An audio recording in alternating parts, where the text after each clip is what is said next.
Benjamin Netanyahu के सामने बड़ा संकट खड़ा हो चुका है। ईरान के सर्वोच्च नेता अली खामनेई ने अपने एनएसए को हिजबुल्लाह के गढ़ में भेजा है।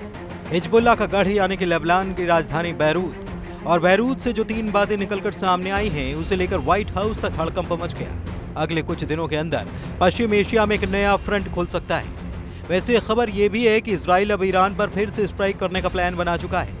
जब गाजा में बम फट रहे थे, जब गाजा पर बंकर बस्टर गिर रहे थे, इसी दौरान 24 घंटे के अंदर इजराइल ईरान के बीच बहुत बड़ा उलटफेर हो चुका है। ईरान ने इजराइल के खिलाफ हिजबुल्लाह को फिर से सुपर एक्टिव कर दिया है। हसन नसरल्लाह की बरसी पर ईरान के राष्ट्रीय सुरक्षा परिषद के सचिव अली लारिजानी पहुंच गए लेबनान। लारिजानी ने बैरूत पहुंचकर साबित कर दिया कि ईरान हिजबुल्लाह के साथ खड़ा है। हसन नसरल्लाह के बेटे जवाद नसरल्लाह यानी कि जूनियर नसरल्लाह ने भी कह दिया है कि हिजबुल्लाह हथियार नहीं डालेगा, यानी कि इजराइल को टक्कर मिलती रहेगी। यह है लेबनान की राजधानी बैरूत, जिसमें दक्षिण का ये इलाका हिजबुल्लाह का गढ़ कहा जाता है। हजारों लोग जुटे हैं। मौका हसन नसरल्लाह की बरसी का है। ये लोग उसी जगह इकट्ठा हुए जहां पर नसरल्लाह की कब्र है, और यहां लगे पोस्टर बता रहे हैं कि हिजबुल्लाह सुपर एक्टिव हो चुका है और उसको फिर से सक्रिय करने वाली ताकत ईरान है। नसरल्लाह की बरसी पर हिजबुल्लाह के मौजूदा चीफ नईम कासिम का वीडियो संदेश दिखाया गया। नईम कासिम ने साफ साफ कह दिया कि हिजबुल्लाह जंग के लिए तैयार है। जहां पर नईम कासिम का भाषण चल रहा था, वहां आसपास लगाए गए पोस्टर्स में ईरान के सर्वोच्च नेता अली खामनेई की तस्वीर थी, और साथ में कई जगह हसन नसरल्लाह की तस्वीरें लगाई गई। ये वीडियो देखकर नेतन्याहू की फिक्र बढ़ जाएगी, क्योंकि नईम कासिम ने कह दिया है कि हिजबुल्लाह के लड़ाके हथियार नहीं डालेंगे। इस युद्ध में वो कुर्बानी देने से पीछे नहीं हटेंगे। नईम कासिम ने जो बात कही, उसके पीछे ईरान से मिलने वाला इशारा भी है। हसन नसरल्लाह की बरसी पर ईरान के राष्ट्रीय सुरक्षा परिषद के सचिव अली लारिजानी का होना एक बहुत बड़ा मैसेज है। मैसेज ये कि हिजबुल्लाह खत्म नहीं हुआ, हिजबुल्लाह जिंदा है, हिजबुल्लाह लड़ता रहेगा, और ये तीनों बातें सबसे ज्यादा इजराइल को तनाव देंगी। ईरान इस बात की गारंटी दे रहा है। बैरूत में ड्रोन वीडियो बनाकर हिजबुल्लाह ने अपनी ताकत दिखाई है। अब से पहले हिजबुल्लाह को खत्म माना जा रहा था। हिजबुल्लाह पर हथियार डालने यानी कि सरेंडर का दबाव बनाया जा रहा था, लेकिन नसरल्लाह की बरसी पर हिजबुल्लाह ने बता दिया कि उसका युद्ध खत्म नहीं हुआ। हिजबुल्लाह को लेकर सबसे चौंकाने वाली खबर तो कुछ और है। एक तरह से इजराइल के खिलाफ एक नया चक्रव्यूह बनते हुए नजर आ रहा है। हिजबुल्लाह चीफ नईम कासिम ने कहा कि वो सऊदी अरब से बेहतर संबंध चाहते हैं। नईम कासिम यानी कि हिजबुल्लाह के सऊदी अरब से संबंध सामान्य होते हैं, तो इससे इजराइल के खिलाफ एक बड़ा चक्रव्यूह बनते हुए देखा जा सकता है। ईरान में राष्ट्रीय सुरक्षा परिषद के सचिव अली लारिजानी ने भी कहा कि सऊदी अरब एक मित्र देश है, और वो हिजबुल्लाह की सऊदी अरब से बातचीत की पेशकश का स्वागत करते हैं। अब सवाल यह है कि क्या इजराइल के खिलाफ ईरान, हिजबुल्लाह और सऊदी अरब एक प्लेटफॉर्म पर आ सकते हैं?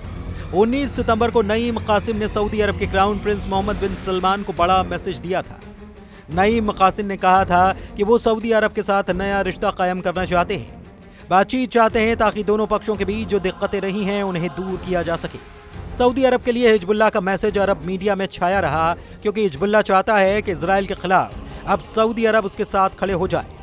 कतर से लेकर तुर्की और बाकी अरब देशों से लेकर इजराइल तक हर जगह यह खबर छाई रही। गजा में इजराइल की बमबारी, 66,000 लोगों की मौत और 700 दिनों से ज्यादा चली आ रही जंग को लेकर पश्चिम एशिया में बहुत कुछ बदल चुका है। हिजबुल्लाह को लेकर अरब देशों का नजरिया भी बदला है, क्योंकि इजराइल से लगने वाली सीमाओं में सिर्फ लेबनान का हिजबुल्लाह ही रहा है जिसने इजराइल को टक्कर दी। लेकिन ये टक्कर भी हसन नसरल्लाह की मौत के बाद से कमजोर पड़ी है। हालांकि अब बैरूत में इकट्ठा हुई हजारों की ये भीड़ बता रही है कि हिजबुल्लाह फिर से खड़ा हो रहा है। ठीक 1 साल पहले 27 सितंबर 2024 को लेबनान की राजधानी बैरूत पर इजराइल का हमला हुआ था। इतने धमाके हुए कि हिजबुल्लाह की लीडरशिप को 100 मीटर गहरे बंकर में पूरी तरह से खत्म कर डाला। इजराइल ने 1 साल पहले हिजबुल्लाह चीफ हसन नसरल्लाह को मार डाला था। तब हिजबुल्लाह कमजोर जरूर हुआ, क्योंकि उसकी लीडरशिप पर बार बार हमले हुए। अब 27 सितंबर 2024 को याद करने के लिए बैरूत में हजारों लोग इकट्ठा हुए। पोस्टर्स में हिजबुल्लाह के उन तमाम कमांडर्स की तस्वीर है जिनको इजराइल ने लगातार हुए हमलों में खत्म कर दिया। इसमें कोई शक नहीं कि लेबनान में इजराइल का दायरा बढ़ा है। इजराइल की फौज लेबनान में भी घुसी, लेकिन फिर उसे वापस लौटना पड़ा। अब 24 घंटे के अंदर बेंयामिन नेतन्याहू को मिला है बड़ा चैलेंज।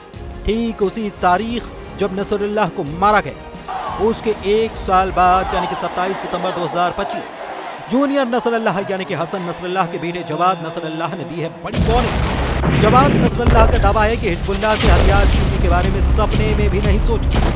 ईरान के सर्वोच्च नेता अली खामनेई भी कह चुके हैं कि हिजबुल्लाह की ताकत कोई नहीं मिटा सकता और उससे कोई हथियार नहीं छीन पाएगा। बैरूत में मनाई गई बरसी में जूनियर नसरल्लाह यानी कि जवाद नसरल्लाह को भी देखा गया। जवाद नसरल्लाह को बहुत उम्मीदों के साथ देखा जा रहा है। हिजबुल्लाह कैडर लेबनान में हिजबुल्लाह का शक्ति प्रदर्शन बता रहा है कि इजराइल को चौकन्ना रहना पड़ेगा। तो क्या जूनियर नसरल्लाह ने हसन नसरल्लाह के मिशन को पूरा करने की ठान ली?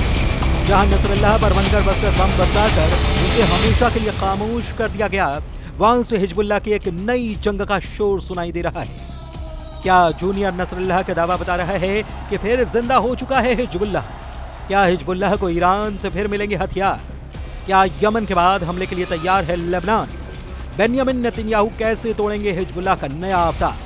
इन सब के बीच ईरान को अलर्ट करने वाली बड़ी खबर रूस के विदेश मंत्री ने दी। जब से रूस के विदेश मंत्री सर्गेई लावरोव ने कहा है कि ईरान पर फिर हमला हो सकता है, तब से तेहरान में रेड अलर्ट है। सिग्नल साफ है कि इजराइल कोई बड़ी तैयारी कर रहा है, जिसकी खबर पुतिन को हो चुकी है और उन्होंने अब ईरान को आगाह भी कर दिया है। रूस और ईरान की दोस्ती बहुत पक्की है। यूक्रेन के युद्ध में ईरान ने रूस को बड़ी मदद की।